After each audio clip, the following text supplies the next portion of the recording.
Kita berbeda, berbeda suku, bahasa, budaya, juga agama. Indahnya perbedaan menjadi kekuatan bagi kita bangsa Indonesia.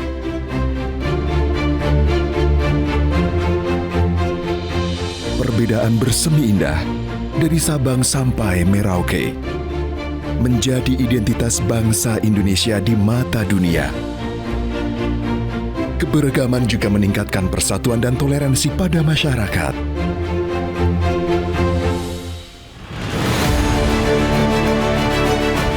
Kita berbeda, tapi kita satu. Bersama Polri Presisi, rajut kebinekaan sebagai satu keluarga. Karena kita satu Indonesia.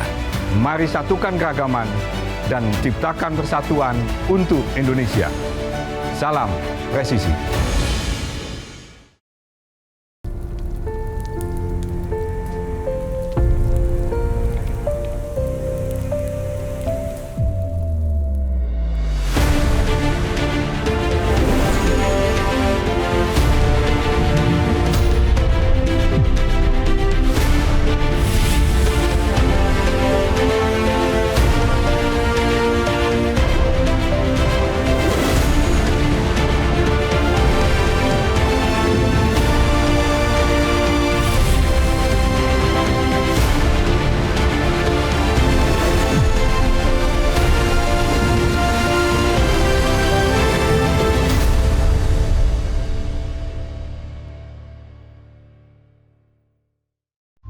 Proklamasi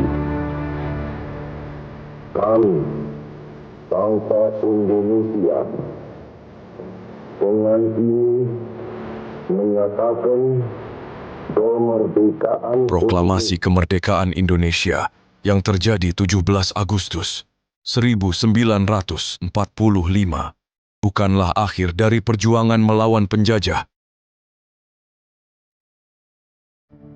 Proklamasi justru menjadi awal yang penuh dengan perjuangan dan pengorbanan.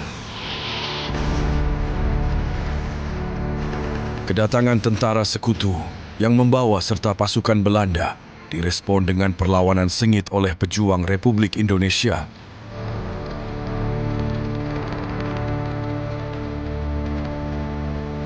Pasca agresi militer, satu situasi memburuk. Remain in the Republican territory. There remains the threat to the very existence of the Republic, and therefore also to lasting peace.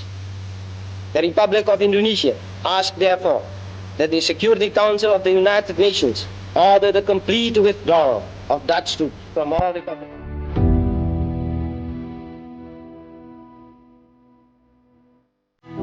Karena ditandatanganinya perjanjian Renville, wilayah Jawa Timur berkurang secara signifikan. Dari isi dari perjanjian Renville itu memang salah satunya bahwa prajurit-prajurit yang ada di daerah kantong itu harus dipindahkan.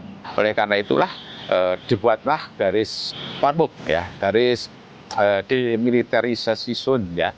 Jadi yang dimulai dari Gresik, dari utara di Gresik, Jawa Timur itu, kemudian ditarik ke selatan di daerah Mojo Agung, kemudian naik ke Gunung Arjuna, ya, melewati Bujon, Gunung Kawi, Gunung Katu, terus belok ke timur, ya, ke arah Patus Haji, ya, sampai nanti di Geladak Perak sampai ke Samudra Hindia.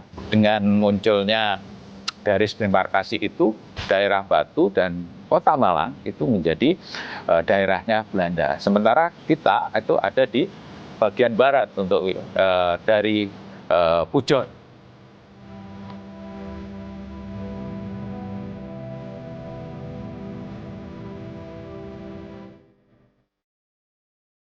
Pada masa itu, garis demarkasi dijaga oleh Kesatuan Polisi Keamanan yang berada di bawah Komando Inspektur Polisi Garjito. Dari status quo di dalam perundingan kapal Renville Belanda pada saat itu dengan pemerintah Republik Indonesia, maka garis tempur yang dulunya itu di lereng gunung, lalu dengan perjanjian ini kita harus diundur 3 km jaraknya dari tempat di mana pertempuran itu terjadi. Dinyatakan bahwa status quo ini harus dijaga oleh PK, militer tidak boleh di situ. Jadi pengamanan ini harus khusus dijaga oleh PK yang sekarang menjelma daripada Polri itu. Pasukan polisi ini menempati 3 pos yang tersebar di sekitar garis demarkasi. Di sisi lain, pasukan polisi keamanan dari pihak Belanda, Veiligheidspolitie, juga mendirikan pos untuk mengamankan wilayahnya.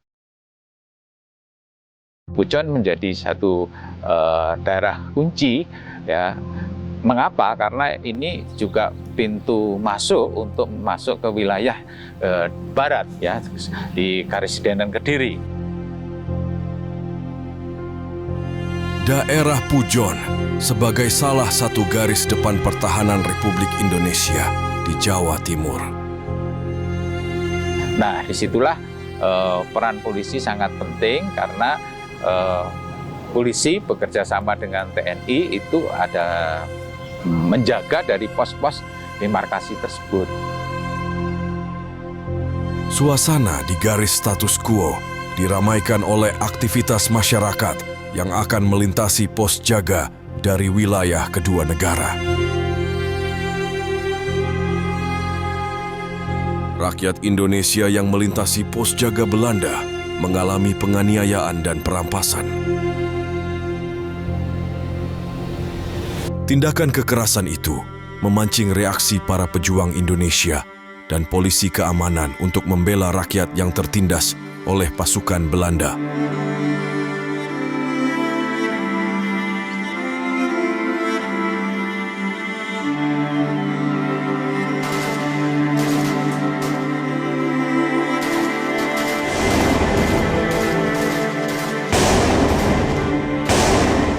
Tanggal 7 Desember 1948 sekitar pukul 16, mulai terjadi kontak senjata dengan tentara Belanda. Pasukan gabungan TNI dan polisi keamanan dengan dibantu oleh rakyat memberi perlawanan atas penindasan yang dilakukan oleh Belanda. Ada sebuah perubahan di situ dari strategi perang linier yang frontal gitu dengan cara gerilya. Nah, kasus yang di Pandansari itu sebenarnya adalah serangan yang gerilya. Ya, artinya serangan yang mendadak. Pada pertempuran ini menewaskan seorang serdadu Belanda. Pasukan Republik Indonesia berhasil merampas jeep dari polisi Belanda, 2 pucuk senjata, topi baja, jas hujan, dan pesawat telepon. Tentu ini sangat bermanfaat bagi kita. Tentu dari sisi moral juga, ya, karena sebuah kemenangan, ya, meskipun ada yang gugur sudah saya katakan tadi, tapi sesuatu yang kita bisa mengusir dan merampas itu adalah sesuatu yang penting bagi perjuangan, bahwa tentara yang Belanda yang notabene persenjataannya lebih bagus, ya, pengalaman tempurnya di dalam Perang Dunia juga sudah diuji, itu ternyata bisa dikalahkan, dan itu menaikkan moral pejuang kita, kan seperti itu, ya.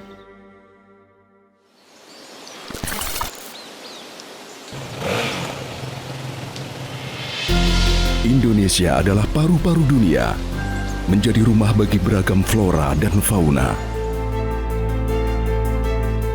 Polri berkomitmen untuk menjaga dan melestarikan alam Indonesia. Perubahan iklim berdampak luas pada kehidupan, memengaruhi berbagai aspek kehidupan. Kepedulian kita terhadap lingkungan adalah investasi.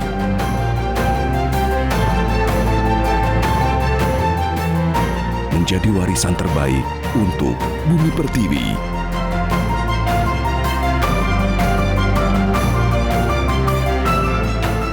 Polri berkomitmen untuk menjaga dan melindungi alam Indonesia.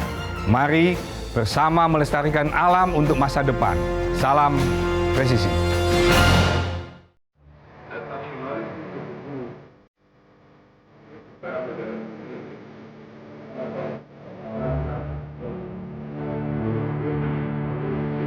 Pada tanggal 18 Desember 1948, pemerintah Belanda menyatakan bahwa tidak lagi merasa terikat oleh sesuatu perjanjian dengan Indonesia.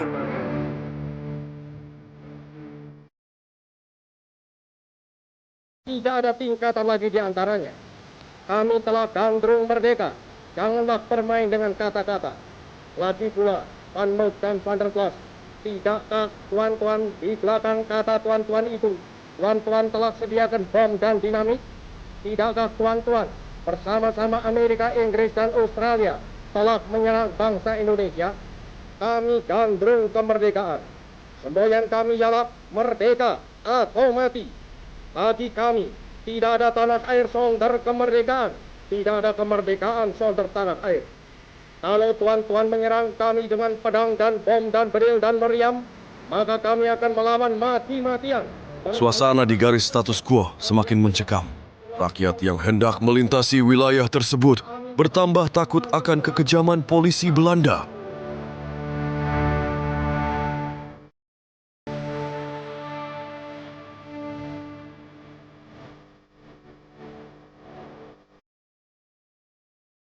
Itu sebenarnya dimulai dari pernyataan sepihak, ya, pihak Belanda bahwa dia tidak terikat perjanjian Renville, ya, dan itu terjadi tanggal 18 Desember 1948 jam 11.40 malam, gitu ya, berita itu, ya, jadi malam, sehingga jam 12 berikutnya setelah jam 12, ya, tanggal 19, mereka sudah melakukan serangan militer.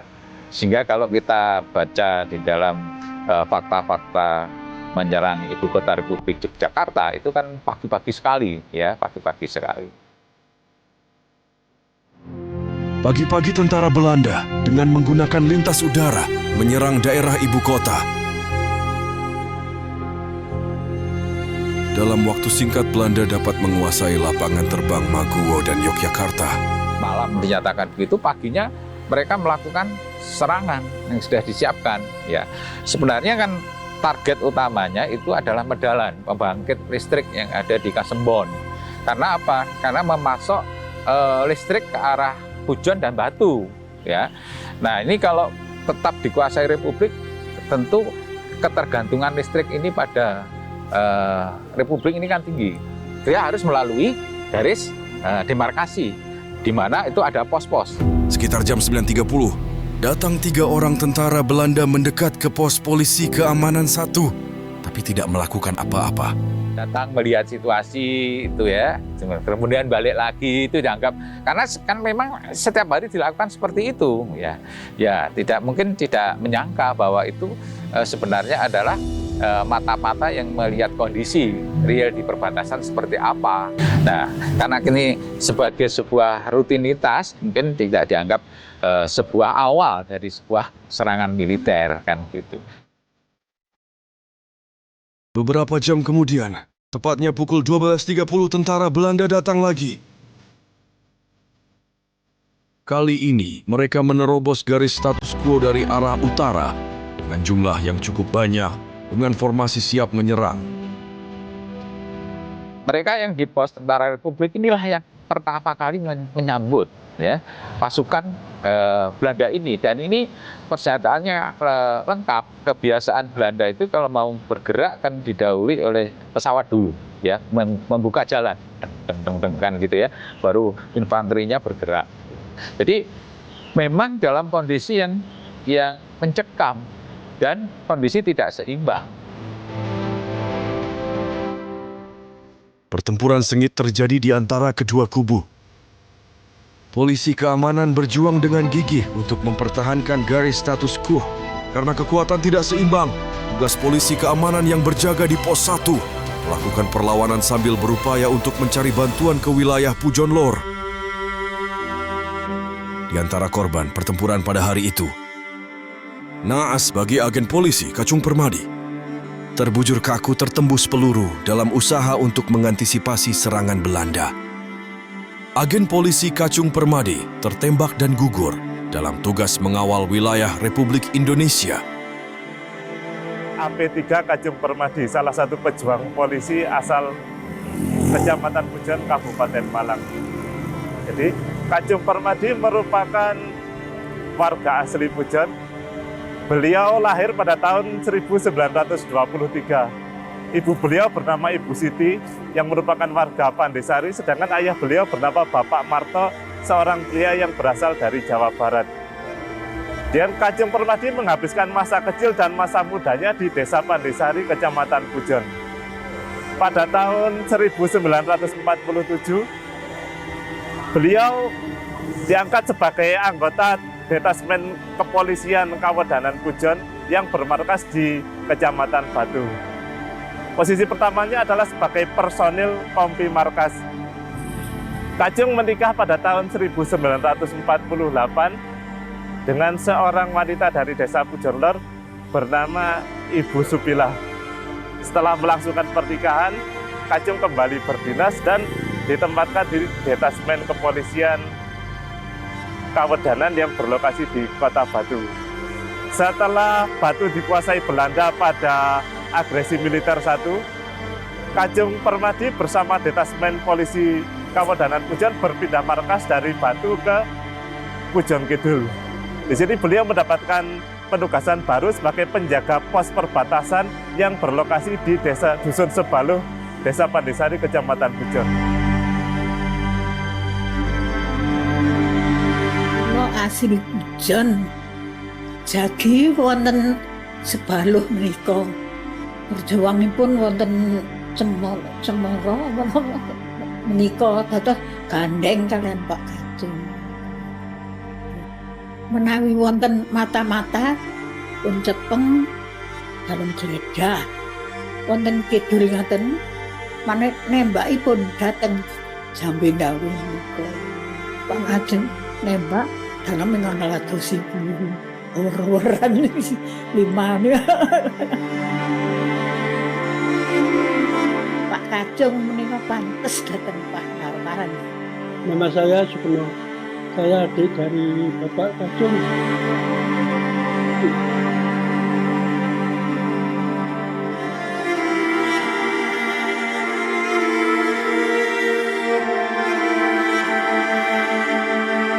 Membela bangsa dan negara sampai akhirnya dia tertembak 3 kali di kepala, di dada dan di punggung. Pertama dimakamkan di makam umum Gesingan. Kedua dipindah ke makam umum Sebaluh. Setelah kemerdekaan dipindah lagi ke Taman Makam Pahlawan Suropati Batu. Memang kakak saya itu orangnya itu pendiam, tegas, mencintai keluarga, sangat mencintai adik-adiknya. Kesetiaan pada tugas telah tuntas kami tunaikan, meskipun harus dibayar dengan nyawa. Perjuangan kami telah usai. Kepadamu, kami titipkan negara Republik Indonesia. Waktu kejadian memang Bapak Kajung Permadi dalam posisi pengantin baru. Dan belum genap 1 tahun beliau wafat waktu menjaga pos yang berada di Desa Pandesari, Kecamatan Pujon. Waktu itu Bapak Kajung Permadi jaga di pos penjagaan, tiba-tiba ada serangan dari pihak Belanda. Saya kira sudah menjalankan tugas dan saya kira benar-benar sebagai seorang satria seperti yang diamanatkan oleh para pemimpin Jawa Timur, bahwa seorang pejuang itu bersikaplah sebagai seorang satria. Itu pesan dari elit-elit Jawa Timur ketika awal Republik Jawa Timur terjadi konflik, ya, itu para pemimpinnya sosialisasikan ya, nilai-nilai yang harus dipegang oleh para pejuang. Ya, itu salah satunya adalah jiwa satria. Saya kira seperti itu.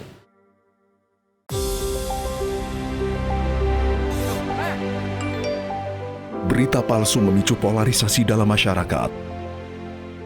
Kehilangan kepercayaan dan terjadi gejolak sosial. Polri Presisi sebagai cooling system mengantisipasi penyebaran konten hoax, melakukan sosialisasi dan edukasi literasi pada masyarakat, serta menjaga persatuan dan kesatuan bangsa. Pemilu 2024 harus dipantau dan dijaga. Kita tolak hoax, kita tolak fitnah, kita tolak saling merendahkan, saling menjelekkan, setuju? Stop hoax, saring sebelum sharing. Penyebaran berita hoax dapat mengakibatkan misinformasi, disinformasi, bahkan mengakibatkan retaknya kebinekaan. Cermat dan bijaklah dalam menerima dan membagikan informasi. Salam presisi.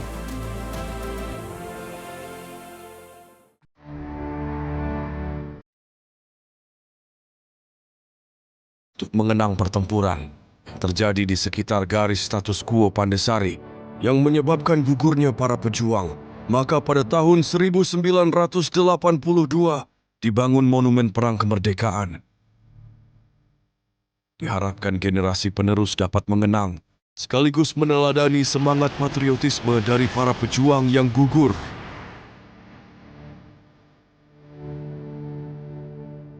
Pada saat di monumen tersebut kami melihat ada sosok 3 pahlawan tersebut yang menjadi ikon, ada TNI-nya, ada kepolisiannya, dan ada masyarakat. Di tahun 1948 itu, Indonesia ini sudah rukun dan sangat kuat untuk bersatu untuk memperebutkan kemerdekaan setelah 1945. Kami juga sudah melakukan rekondisi, mengembalikan kondisi awal pada saat monumen tersebut dibangun.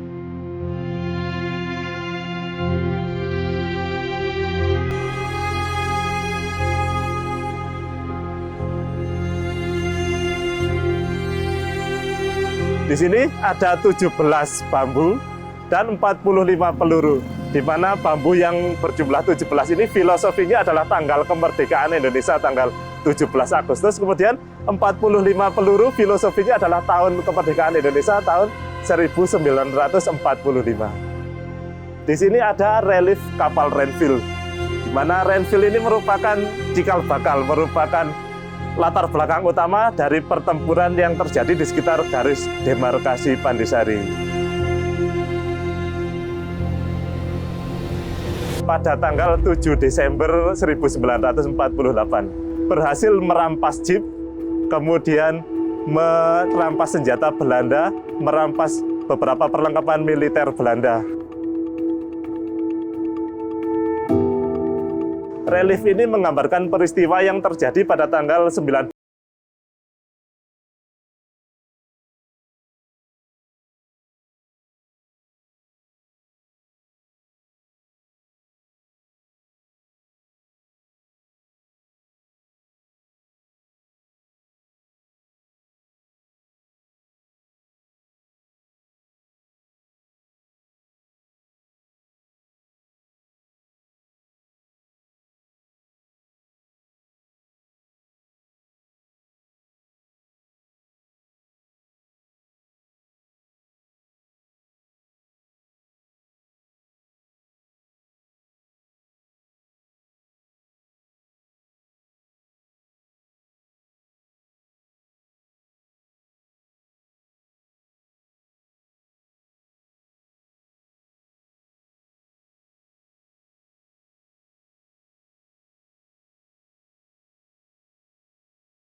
letak Postika.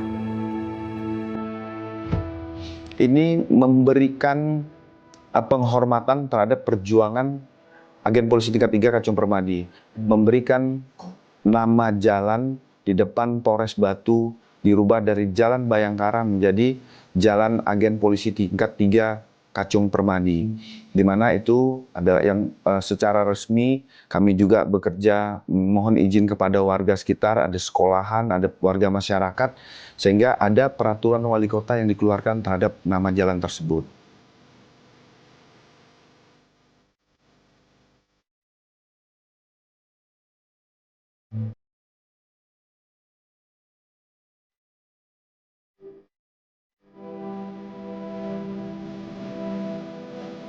Dan pada tanggal 15 Juli 2020, Kapolda Jawa Timur, Irjen Polisi Dr. Fadil Imron melakukan peletakan batu pertama dalam membangun lapangan tembak di Polda Jawa Timur dan diberi nama Agen Polisi tingkat 3 Kacung Permadi.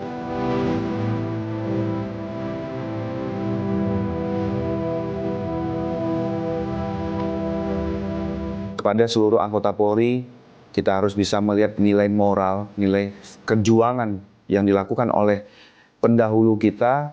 Nah, ini yang harus kita pertahankan, semangat nilai kejuangan bahwa tahun 1948 setelah perjanjian Renville ada Polri atas nama Kacung Permadi bersama tim yang selalu memperjuangkan kemerdekaan Republik Indonesia.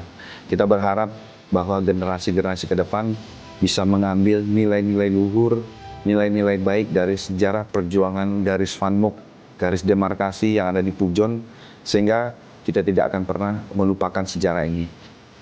Dalam hari belayanya Ibu Pertiwi menyambutmu, seorang putra telah purna dalam tugasnya, menjaga wilayah kedaulatan negara. Bangga menjadi pewarismu. Kau tidak lari dari tugas mengawal batas negeri, hingga tersungkur mencium harumnya bumi.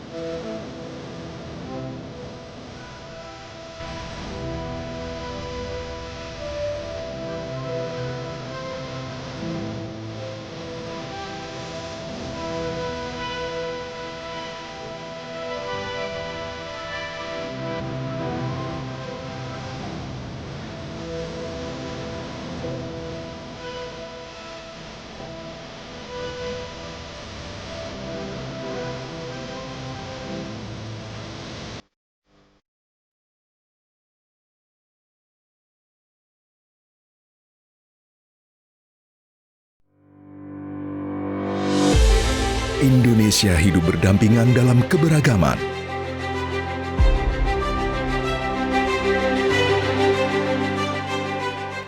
Sebagai bangsa majemuk, terpenting adalah merawat kebinekaan. Toleransi menjadi kunci dalam menyatukan perbedaan, menciptakan persaudaraan antar sesama. Mari kita wujudkan mimpi bersama, hidup berdampingan dalam kedamaian dan penuh cinta. Demi satu Indonesia.